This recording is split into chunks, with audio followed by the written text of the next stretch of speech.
আরজিকরে তরুণী চিকিৎসকের খুন ও ধর্ষণের ঘটনার পর পেরিয়ে গিয়েছে 4 মাসেরও বেশি সময়, তবে এখনো মেলেনি ন্যায় বিচার। এই আবহে ধর্মতলা ডরিনা ক্রসিং এ ধর্ণা কর্মসূচি নেওয়া হয়েছিল জয়েন্ট প্ল্যাটফর্ম অফ ডক্টরস এবং অভয় মঞ্চের তরফে। বৃহস্পতিবার পর্যন্ত এই ধর্ণা কর্মসূচির অনুমতি দিয়েছিল কলকাতা হাইকোর্ট। এই প্রেক্ষিতে অবস্থানের সময় বাড়ানোর জন্য কলকাতা হাইকোর্টে রিট পিটিশন করে জয়েন্ট প্ল্যাটফর্ম অফ ডক্টরস। বৃহস্পতিবার সেই আবেদনের প্রেক্ষিতে শর্ত সাপেক্ষে ডাক্তারদের ধর্ণায় অনুমতি দেয় হাইকোর্ট। এক নজরে দেখে নেওয়া যাক কি কি শর্তে ধর্ণার অনুমতি দিয়েছে আদালত।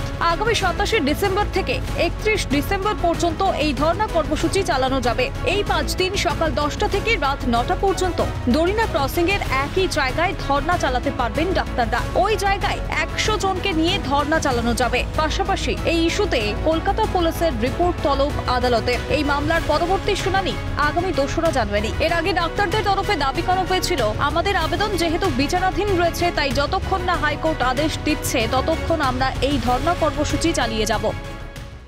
অর্ডারটা সেটাকে এক্সটেন্ড করার জন্য আমরা আবেদন করেছি। সেই আবেদনের উপর হিয়ারিং হয়ে গেছে, ভার্ডিক্টটা এখন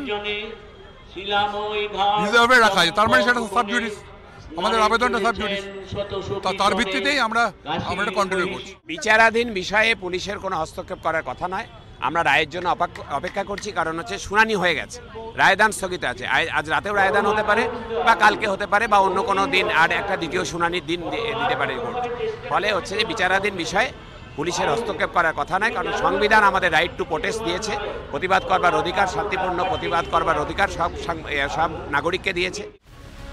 এদিকে বৃহস্পতিবার এই ইস্যুতে চিকিৎসক সংগঠনের একটি টিম ডক্টর গৌতম দাসের নেতৃত্বে নিজাম প্যালেসে সিবিআই এর দপ্তরে যায়। সেখানে কর্তব্যরত সিবিআই আধিকারিকদের সঙ্গে কথা বলেন চিকিৎসক সংগঠনের প্রতিনিধিরা। পরে ডক্টর তমনাশ চৌধুরী জানান, সিবিআই আধিকারিকদের সঙ্গে আমাদের কথা হয়েছে, তারা তাদের দায়িত্ব পালন করবে বলে আমরা আশাবাদী।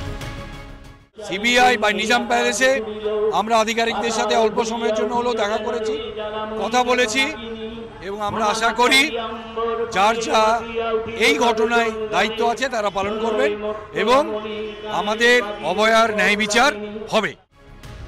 অন্যদিকে ডক্টর হীরালাল কোনারের নেতৃত্বে চিকিৎসকদের একটি টিম বৃহস্পতিবার নবান্নে যায়। এ প্রসঙ্গে ডক্টর তমনাশ চৌধুরী জানান, নবান্নে আমাদের সঙ্গে যথাযথ ব্যবহার করা হয়নি, শুধু স্মারকলিপি নেওয়া হয়েছে।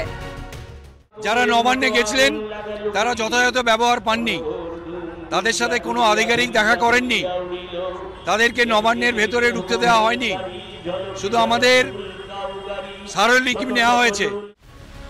চিকিৎসক সংগঠনের এই নাছোড় আন্দোলনের জেরে আরজিকর কাণ্ডের দোষীরা সাজা পায় কিনা সেটাই এখন দেখার।